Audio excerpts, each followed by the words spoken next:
My name is Joshua Garay, and I'm the founder of TalentSplash.com.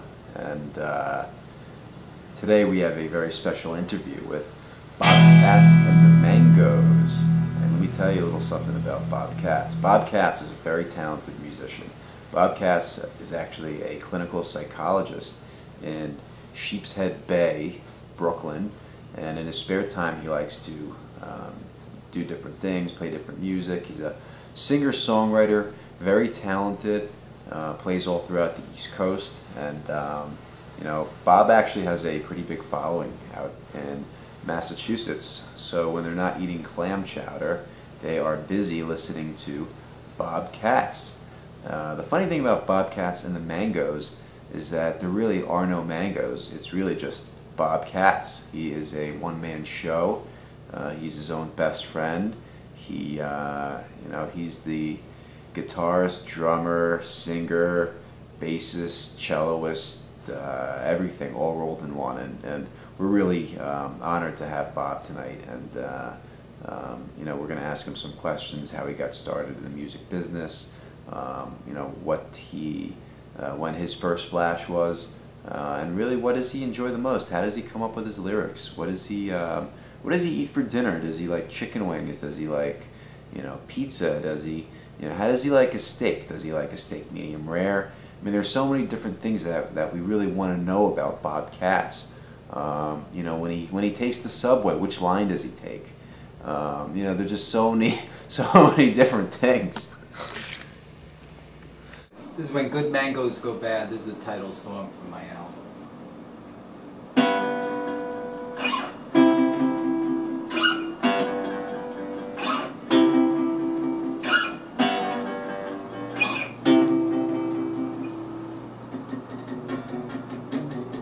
Street mangoes out on 46, turning tricks, selling licks. She was one ripe mama, a fleshy thing, super sweet, yeah, but she had that thing.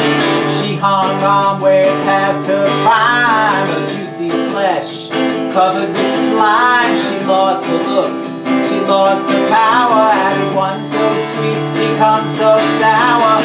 I'm not sure why it makes me so sad when good mangoes go bad. Mango, to thy own self be true, I love you. Ooh, oh, oh,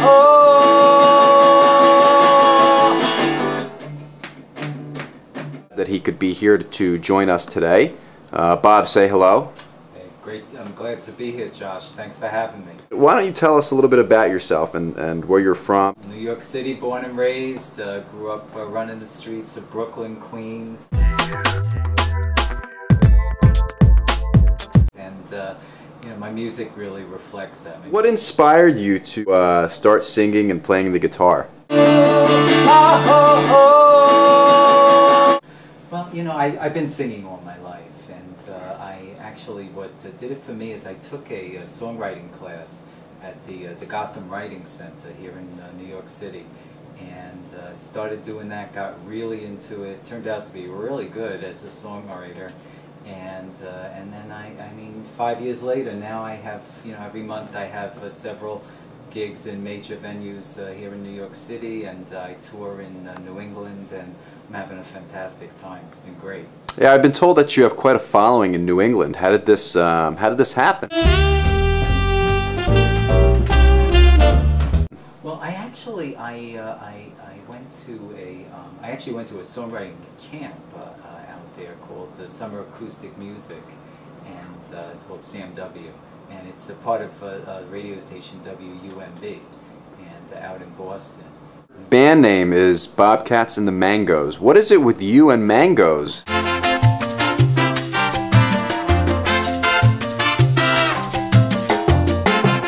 Well, you know, my favorite quote, it's on my album, my favorite quote is, you know, a wise person once said, "I do love a good mango."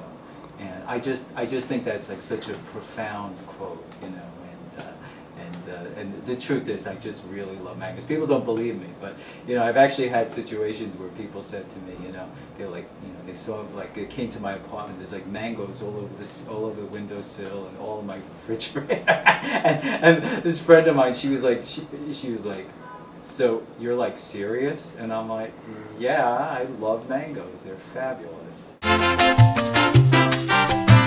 What do you like to do? You like to eat mangoes? Do you just like the... I have at least 2 mangoes a day, and they're beautiful, they're delicious, they're just like New York, you know, they're sweet and sour at the same time. When you get inside, they're real sweet, and they also, just like New Yorkers, they get stuck in your teeth, so... And is that a mango that you brought with you today? Oh yes, this is one of my band members, and this is Jerome. And he comes out with me a lot, and he's quite a skilled band member. Plays quite well. Where was your first gig? I guess my first gig was really at a place called Banjo Jim's out in the East Village, and it actually just recently they closed it. And it's sort of like a venerable old place, fabulous music place. And I had the nerve, I was with a friend, and she was like pushing me, she was like, give me a CD, give me a CD. I was like, oh no, come on, you know. But I went up, I had the nerve, I handed them my CD, and then I called them a week later, and they were like, we want you to come and play. And you know, they were like, play for an hour. I was like, whoa, you know, an hour, oh my God. You know, at that time it just seemed like so much. I was like, wow. You know, and they were like, you know, take as much time as you want. We want you to come over. I was really surprised. It was really cool, and a great place to start playing. And you know, just I've been very fortunate in so many ways. What style of music do you consider yourself?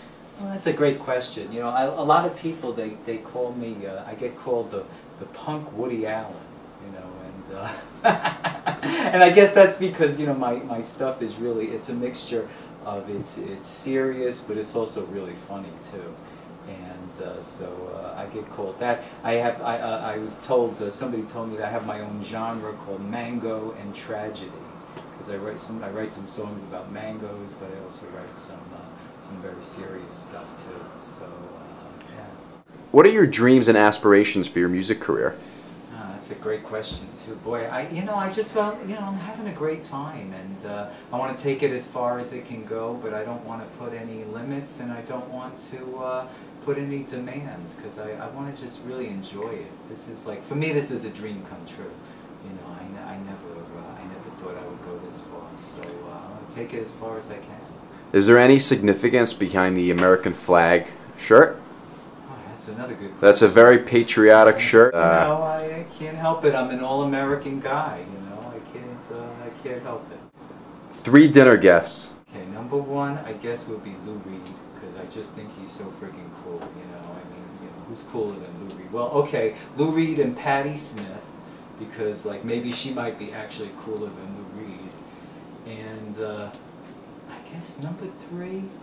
Maybe Janice Ian, who's another, you know, I love the New York singer-songwriters. Those are my people. I guess Janice Ian would be the 3rd person, who I think doesn't get a lot of credit for, you know, how great a songwriter she is. Bob, play us a little song. Play us a little sample of your music. You got it. This is When Good Mangoes Go Bad. This is the title song from my album.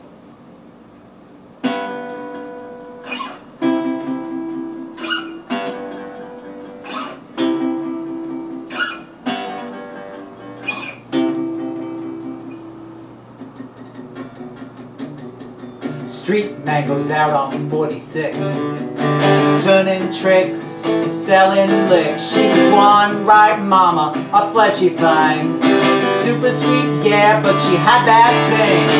She hung on way past her prime, her juicy flesh covered with slime. She lost her looks, she lost her power, added one so sweet, become so sour. I'm not sure why it makes me so sad when good mangoes go bad. Mango, to thy own self be true, I love you. Ooh, oh, oh, oh.